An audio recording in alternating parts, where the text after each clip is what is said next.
Bonjour à tous, je suis Lune-Mylène Travaillat, la rédactrice en chef du Boudoir Numérique. Bienvenue sur le premier podcast de ma revue de presse Fashion Tech. Alors que s'est-il passé de neuf du samedi 15 janvier au vendredi 21 janvier 2022 ?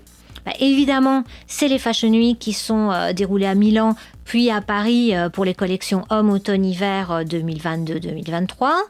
Et bien sûr, quand on parle de Fashion Tech, on sait que c'est toujours un excellent moyen de créer des showstoppers en défilé.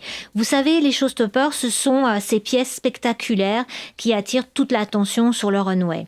Ça a été le cas jeudi à Paris avec Rick Owens, qui s'est inspiré des coiffes de l'Égypte ancienne pour créer des couvre-chefs lumineux que portaient ces mannequins pendant le défilé.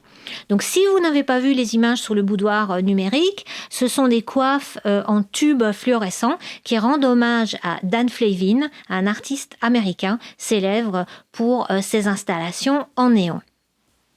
Rick Owens a utilisé des ampoules Philips dont l'éclat répondait à l'ambiance lumière stroboscopique du défilé. Bien entendu, la collection s'appelle Strobe et elle a défilé sur le morceau Lights de Sister of Mercy. Mais en fait, ce qui marque vraiment dans ces premiers défilés, c'est l'omniprésence du numérique, des NFT et de tout ce qui découle du métaverse, le concept phare dans la mode actuellement.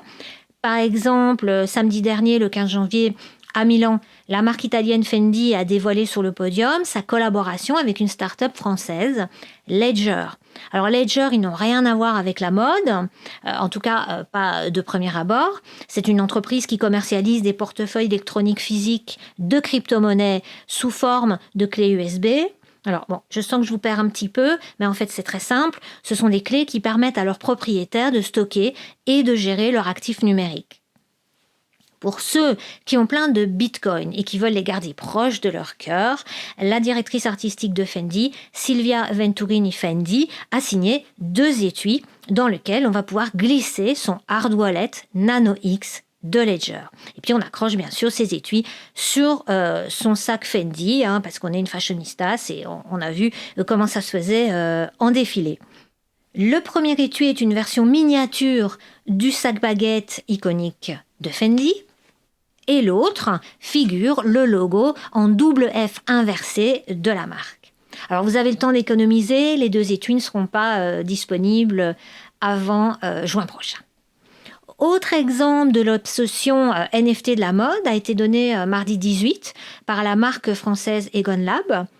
Les 5 paires de crocs strassés de Christo Swarovski qui ont été vus in real life pendant le défilé sont vendus aux enchères sous forme de NFT dans l'espace immersif de la marque sur son site internet.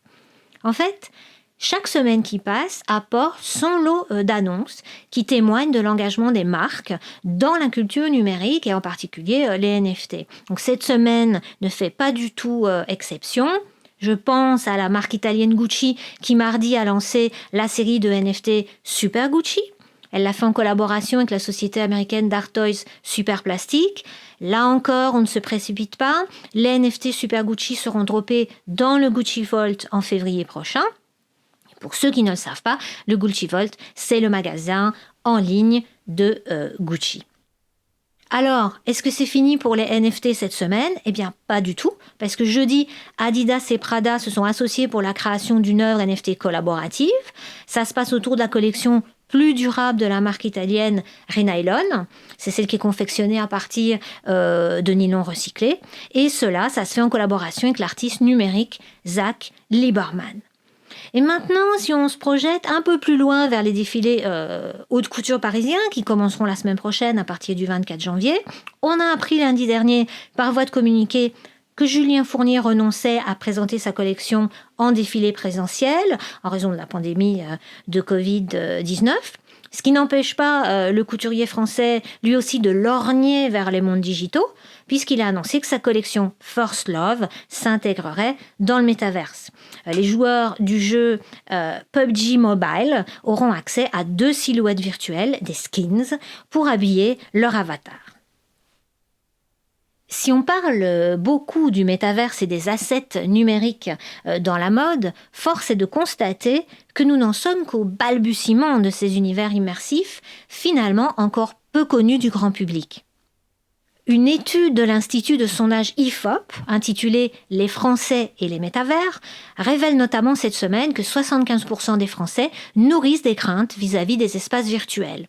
Il sera donc à l'avenir absolument passionnant de suivre l'évolution de cette culture virtuelle qui apparaît un petit peu comme une jungle numérique en dehors de toute réglementation. Et d'ailleurs, samedi 15, Hermès a porté plainte contre Mason Rothschild. Pourquoi ? Parce que cet artiste numérique a mis en vente en décembre dernier une centaine de Meta Birkins. Un Meta Birkin, c'est une copie virtuelle NFT du sac iconique Birkin de la maison française. Et bien sûr, cette plainte met en lumière tous les enjeux de propriété intellectuelle liés aux jetons non fongibles et à leur exploitation commerciale dans le métaverse. Ça, c'était pour l'actu des mondes virtuels. Mais d'autres annonces ont retenu notre attention cette semaine, en real life cette fois.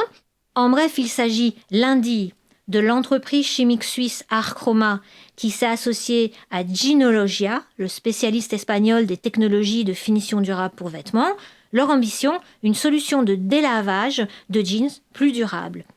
Et mardi, c'est la plateforme d'innovation pour une mode plus durable basée à Amsterdam, Fashion for Good, qui a lancé le projet Dry Factory of the Future. Ce sera un consortium qui va plancher sur des innovations dans le pré-traitement et la coloration de textiles.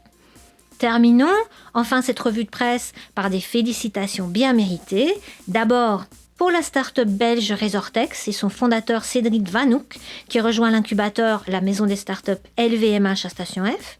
Resortex, on les connaît pour leurs fils de couture thermofusibles qui font à haute température. Et désormais, à Station F, Resortex travaillera sur des filets, des rivets et des technologies de démontage innovants pour favoriser la circularité de la mode et faciliter le recyclage. Félicitations également au designer en biotechnologie Tony Juano. Son atelier Symbiosis a reçu cette semaine la bourse Artisanat Art de la Fondation Banque Populaire pour le développement de ses recherches en design textile innovantes. Et enfin, félicitations à la cofondatrice de la marque de vêtements en alter-cuir vegan Poétique Paris. Pauline Weinman travaille sur la création d'un alter-cuir made in France. Elle intègre la phase d'incubation individuelle d'Innovact, l'incubateur de start-up à Reims. Et voilà, c'est tout pour cette semaine.